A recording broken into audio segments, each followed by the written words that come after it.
लक्ष्मी नारायण की जय हो, लक्ष्मी नारायण की जय हो। एक गीता नाम का औरत थी, उनकी एक ही बेटी थी। अपना बेटी का नाम सावित्री रखी थी। सावित्री लक्ष्मी नारायण का बहुत बड़ा परम भक्त थी। लक्ष्मी नारायण का बहुत श्रद्धा भक्ति से वो पूजा करती थी। एक दिन गीता लक्ष्मी नारायण जी से हाथ जोड़कर कहती है कि हे लक्ष्मी नारायण, आपका तो मेरी बेटी परम भक्त है, आपका श्रद्धा भक्ति से पूजा करती है, उनको ख्याल रखना हे लक्ष्मी नारायण, उसको ख्याल रखना और उसको अच्छा घर बर दिलवा दीजिए, अच्छा घर बर दिलवा दीजिए हे लक्ष्मी नारायण। दोनों माता पिता अपना बेटी के बारे में बहुत चिंता कर रहे थे, बहुत चिंता कर रहे थे, क्योंकि माता पिता को तो वयस हो रहा था कि हम लोग का तो वयस हो रहा है, अगर कुछ हो जाएगा तो मेरा बेटी को क्या होगा। एक दिन माता पिता अपना बेटी के लिए अच्छा घर बर ढूंढने के लिए निकल जाते हैं और अच्छा घर बर भी ढूंढ लेते हैं। ढूंढ कर अपना बेटी को तो शादी कर देते हैं। उनकी बेटी अपना ससुराल चली जाती है।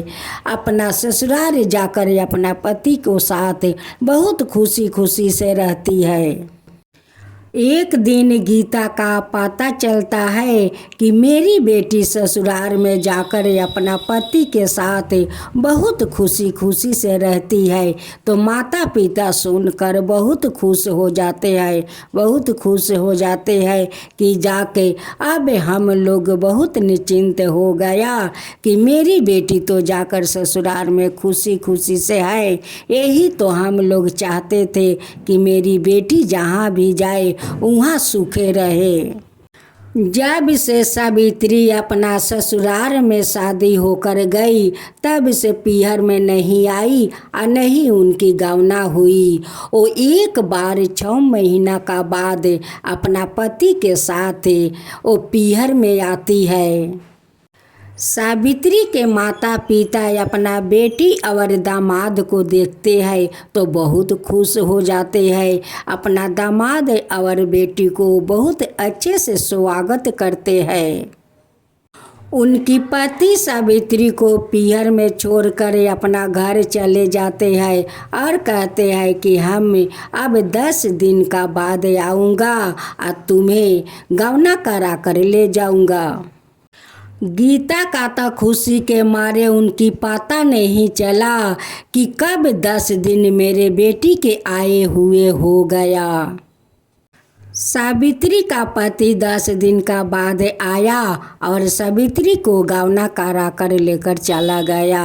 अभी तो माता पिता थोड़ा दुखित हो गए। बेटी आने से तो सब माता पिता खुश हो जाते हैं, लेकिन जाने पर तो थोड़ा दुखित हो जाते हैं। कुछ दिन का बाद सावित्री माँ बन जाती है। जब सावित्री के पति को पता चलता है और सावित्री को, तो दोनों बहुत खुशी रहते हैं, बहुत खुशी रहते हैं। उनकी पति कहते हैं कि जाक मैं पिता तो बन गया, वो भी माँ बन गई। दोनों बहुत खुशी खुशी से रहने लगे। जो लक्ष्मी नारायण का पूजा सावित्री करती थी, उनकी माँ विदाई के समय वो लक्ष्मी नारायण को दे दी थी। अब बोली थी कि बेटी हमेशा लक्ष्मी नारायण को अपना साथ रखना बेटी, यही तुम्हारा रक्षा करेंगे। एक दिन लक्ष्मी नारायण सावित्री का सपने में आकर दर्शन दिए थे और बोले कि हे सावित्री, तुम्हारा श्रद्धा भक्ति देख कर तो मैं बहुत प्रसन्न हूँ, बहुत खुश हूँ।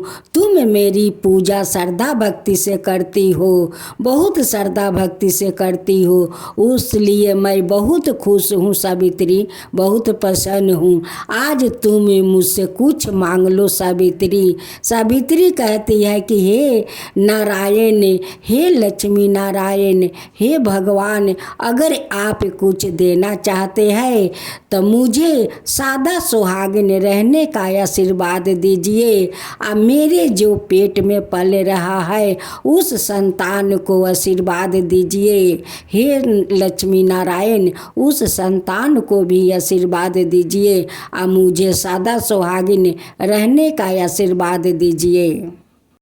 मुझे और कुछ नहीं चाहिए भगवान, कुछ नहीं चाहिए। मुझे बस यही सादा सुहागिन रहने के आशीर्वाद चाहिए।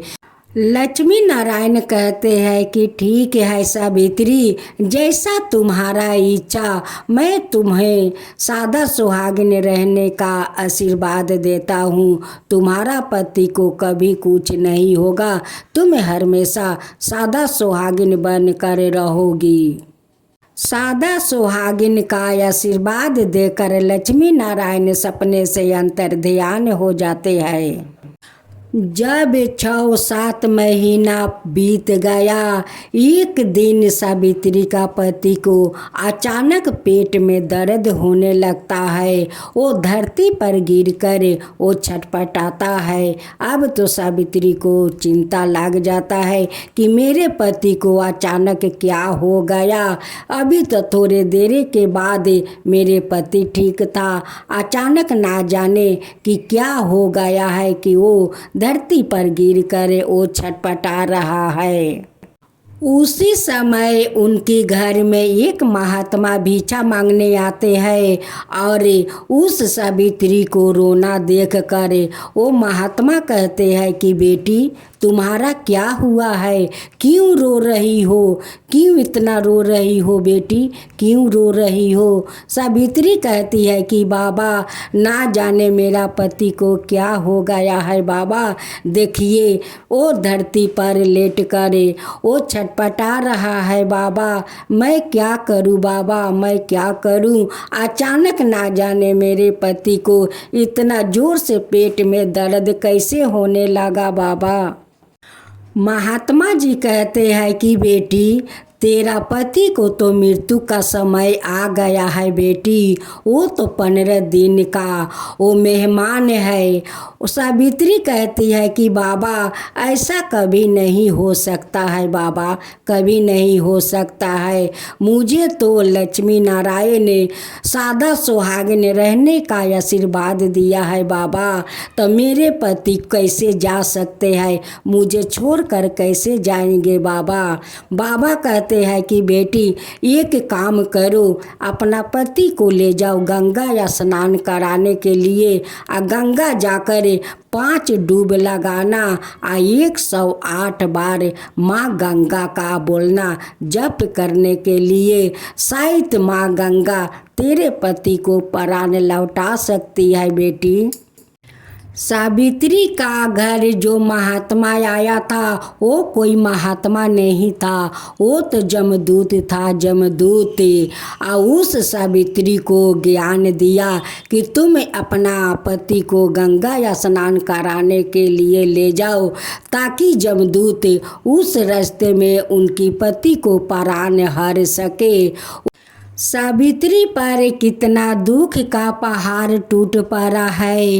वो बेचारी तो एक माँ बनने वाली है और दूसरा उनकर पति का बीमारी। वो बेचारी एक ठेला पर अपना पति को सोला लेती है और सोला कर वो गंगा स्नान निकल जाती है उस महात्मा का बात सुनकर। सावित्री अपना पति को ठेले पर सोलाकर टांगते हुए लेकर जाती है। जाते जाते जब अधिक रास्ता जाती है, वही अधिक रास्ते में जमदूत बैठा हुआ था। जमदूत सावित्री से कहता है कि इसको तुम कहाँ लेकर जा रही हो, इन्हें तो मैं लेने के लिए यहाँ पर बैठा हूँ। सावित्री कहती है कि आप कौन हो और क्यों कहते हो कि मैं लेने के लिए यहाँ पर बैठा हूँ। वो कहता है कि मैं तो जमदूत हूँ और तुम्हारे पति को प्राण लेने के लिए यहाँ पर बैठा हूँ। तुम्हारा पति को जाने का समय हो गया है। सावित्री कहती है कि हे जमदूत, आप कैसे मेरे पति को ले सकते हो? आप नहीं ले सकते हो। हे जमदूत, हे जमराज, आप नहीं ले सकते हो मेरे पति को। हम दोनों शादी का समय 7 फेरे लेते हुए कसम खाया था प्रभु, कसम खाया था कि हम दोनों एक साथ रहेंगे और एक दूसरे के साथ देंगे। हे प्रभु, हमारा पति को आप कैसे ले सकते हैं? देखिए, मैं तो अभी अभी माँ बनने वाली हूँ, अभी तो मेरा संतान नहीं आया है। अब मेरे संतान को कौन देखभाल करेगा प्रभु? आप मेरे पति को नहीं ले सकते हैं। सावित्री उस जमराज को हाथ जोड़ती है, पैर पकड़ कर रोती है, कहती है कि प्रभु, मुझे गंगा स्नान करवाने जाने दीजिए प्रभु, जाने दीजिए। मैं तो अपना पति को गंगा स्नान कराने जा रहा हूँ, हमें गंगा स्नान करवाने दीजिए प्रभु। जमराज कहते हैं कि नहीं सावित्री, नहीं, देखो मैं जमलोक से आया हूँ तुम्हारा पति को लेने के लिए, तो मैं खाली हाथे कैसे जाऊँगा? मैं तो तुम्हारा पति को लेकर ही जाऊँगा। सावित्री जमराज से कहती है कि हे जमराज भगवान, अगर आप मेरे पति को लेना चाहते हैं तो ठीक है, मेरे पति को एक बार गंगा स्नान करवा लेने दीजिए, तब मेरा पति को आप ले लीजिए। मैं तो यही रास्ता से आएंगे, मैं तो यही रास्ता से आऊँगी भगवान, यही रास्ता से आऊँगी, तब मेरे पति को आप ले लीजिए। जमराज कहते हैं कि देखो सावित्री, कहीं अपना ज़बान से तो मुकर तो नहीं जाओगी? वो कहती है कि नहीं जमराज भगवान, मैं ज़बान से नहीं मुकरूँगा, ज़रूर मैं अपना पति को लेकर इसी रास्ता से आपके पास आऊँगी। जमराज कहते हैं कि ठीक है, तुम जाओ, मैं यहीं पर बैठा रहूँगी, जब तक तुम नहीं आओगी तब तक मैं जमलोक लौट कर नहीं जाऊँगी, नहीं जाऊँगा खाली हाथे लौट कर, मैं तो तुम्हारा पति का लेकर ही जाऊँगा। सावित्री अपना पति को उसी ठेला पर लेकर गंगा स्नान चली जाती है, अपना पति को गंगा में उतारती है और 5 डूब दिलवाती है और 108 बार माँ गंगा की अपना पति से जप करवाती है। उनकी पति 108 बार माँ गंगा की जप करते हैं। उसी समय लक्ष्मी नारायण फिर से एक बार दोनों पति पत्नी का सादा सुहागिन रहने का आशीर्वाद देते हैं। सावित्री अपना पति को उसी रास्ता से लेकर आती है। आते आते जैसे जमराज के पास पहुँचेगी, वैसे तो लक्ष्मी नारायण अपना माया के शक्ति से उनकी पति को वहाँ से हटा देते हैं और उनकी पति का रूप में अपना रूप धारण कर लेते हैं और उसी ठेला में जाकर लेट जाते हैं। और जमराज जी उनकी प्राण हर कर अपना रथ पर लेकर जा रहे थे। वहीं पर बैठकर सावित्री रो रही थी। जब जमराज जी पीछे मुड़कर रथ में देखते हैं तो वहाँ उस रथ में तो लक्ष्मी नारायण बैठे हुए थे। जमराज तो लक्ष्मी नारायण को अपना रथ में बैठे हुए देखकर बहुत अचरज में पड़ जाते हैं और हाथ जोड़ कर कहते हैं कि हे लक्ष्मी नारायण जी, आप मेरे रथ में कैसे? मैं तो सावित्री को पति को प्राण हरे थे, आप कैसे? लक्ष्मी नारायण कहते हैं कि देखो जमराज, उनकी पति को आप नहीं ले जा सकते हो, क्योंकि सावित्री मेरा तो बहुत बड़ा भक्त है। वो तो मेरी श्रद्धा भक्ति से पूजा करती है और उन्हें तो मैं सादा सुहागन रहने का वरदान दिया है, तो उनकी पति को भला मैं आपको कैसे ले जाने दूं? लक्ष्मी नारायण जी कहते हैं कि हे जमराज जी, आप तो जानते हैं मैं तो कुछ भी कर सकता हूँ। मैं तो सावित्री का पति का रूप धारण कर लिया और ठेले में जाकर लेट गया। आप तो मुझे रथ पर उठा लिया।